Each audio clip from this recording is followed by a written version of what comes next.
মানুষদের কাছে যে জিনিসটা ফেলনা, আমার কাছে ওই জিনিসটা অনেকটাই দামি, তাই তো রেখে দিলাম নিজের কাছে অনেকটা যত্ন করে। তো এই ফেলনা জিনিসটা আমি তোমাদের সাথে একটু পরে শেয়ার করছি। তার আগে আমি আমার পরিচয়টা দিয়ে নিই।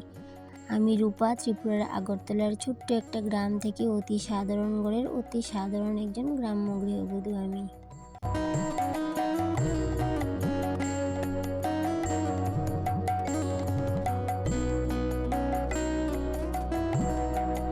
শীতের সকালে চান করে এসে রোদ পোহাতে পোহাতে চুল শুকানোর মজাটাই আলাদা। ইচ্ছে করছিল সারাদিন রোদে দাঁড়িয়ে থাকি, কিন্তু দুঃখের বিষয় সেটা সম্ভব না, তাই জন্য বেশিক্ষণ আর থাকতে পারলাম না। আজ সকাল 10টায় স্নানটা সেরে নিয়েছিলাম, আর স্নানের আগের কিছু কাজও বাকি ছিল, ওইগুলো আর করা হয়ে ওঠেনি। কিন্তু এখন ভাবছি স্নানের পরই কাজগুলো করে নেব। আমার একটা অভ্যাস আছে, বিয়ের আগে থেকে এই অভ্যাসটা, এখনও ঠিক এই অভ্যাসটা রয়ে গেছে।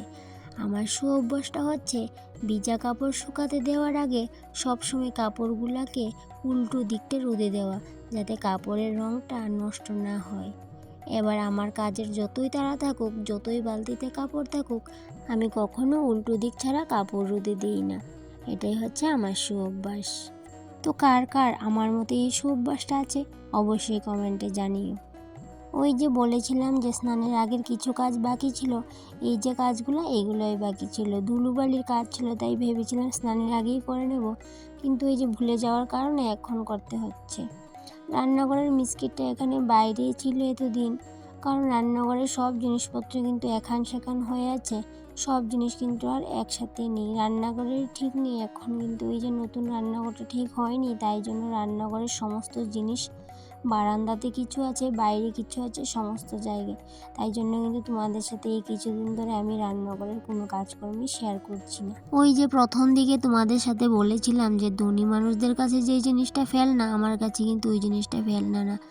এই যে তোমাদের সামনে এখন বক্সটা ভালো করে মুছে পরিষ্কার করে মিস্কিটের উপরে রেখে দিয়েছি, যে কার্টুনের বক্সটা, এই বক্সটা হয়তো অন্য কেউ হলে কবে এই বক্সটাকে ফেলে দিত, কিন্তু আমি বক্সটাকে রেখে দিয়েছি এমন একটা কাজে লাগাবো বলে, তাই জন্য বক্সটাকে অনেকটা যত্ন করে রেখে দিয়েছি। তো এই বক্সটাকে এমন একটা কাজে লাগাবো, সেই জন্য কিন্তু বক্সটাকে ফেলে দিইনি।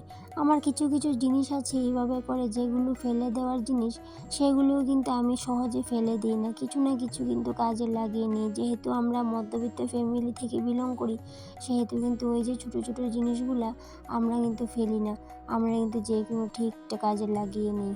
ঘরে কিছু পুরানো বেডশিট, পর্দা ছিল পুরানো, এদিক সেদিক পড়েছিল, ভাবলাম এগুলোকে এই বক্সটার মধ্যে বাস করে রেখে দেবো, তাহলে কিন্তু এক জায়গার মধ্যে থাকবে আর সারা ঘরে ছড়িয়ে ছিটিয়ে থাকবে না।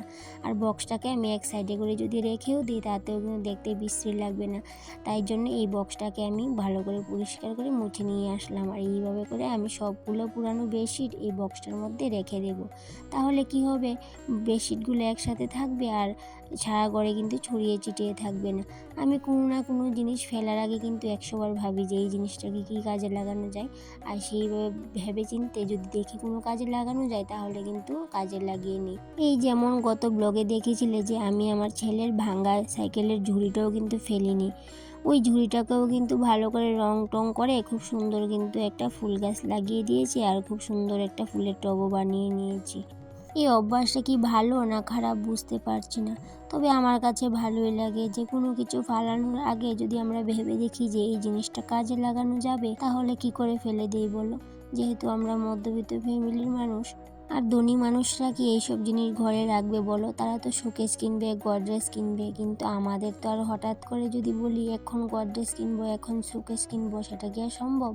তাই জন্য কিন্তু আমরা ওই যে এইসব জিনিস দিয়ে আমাদের চাহিদাগুলো মিটিয়ে নিই, তবে ভালোই লাগে কিন্তু। তো যাই হোক বন্ধুরা, অনেক গল্প করলাম, আর এইদিকে দেখো আমি যে তোমাদের সাথে বলেছিলাম যে আমি একটা চুলা তৈরি করব, এই যে চুলাটা ভাবলাম যে আজকে বিকেলে কিছুটা করে রেখে দিই, তাই জন্য এই যে বসে পড়লাম, কিছুটা করে রেখে দেবো আর বাকিটা কিন্তু কালকে করব।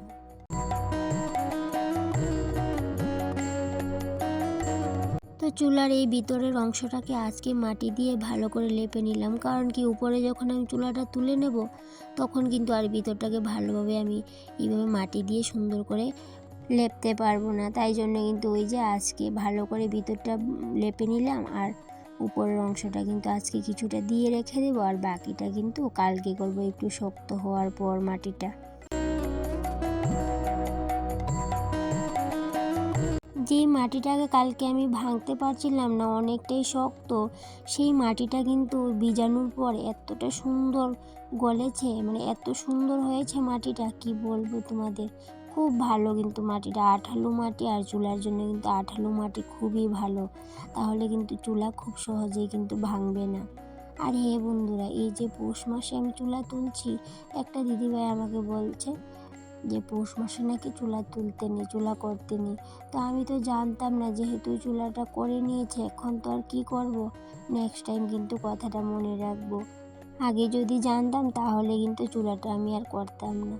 তো যাই হোক, ভুল হয়ে গেছে, এখন আর কি করব, চুলা তো আমি করে নিয়েছি, তাই জন্য আর ভুলটা শুধরাতে পারলাম না। কিন্তু নেক্সট টাইম অবশ্যই কথাটা আমি মনে রাখবো। আর দিদিভাইটাকে অসংখ্য ধন্যবাদ এই কথাটা বলে দেওয়ার জন্য। তো যাই হোক বন্ধুরা, আজকের ব্লগটা আর বেশি কিন্তু আমি এগোবো না। আজকের এই চুলার এই মাটিটা আমি এতটুকু পর্যন্ত দিয়ে রেখে দেবো, আর বাদ বাকিটা কালকে করব। মাটিটা যখন একটু শক্ত হবে করতে হবে, নাইলে কিন্তু এই যে মাটিটা সবটা কিন্তু একদম ঢলে পড়ে যাবে নিচে, তাই জন্য আজকে একটু দিয়ে রাখলাম, আর বাকিটা কালকেই করব।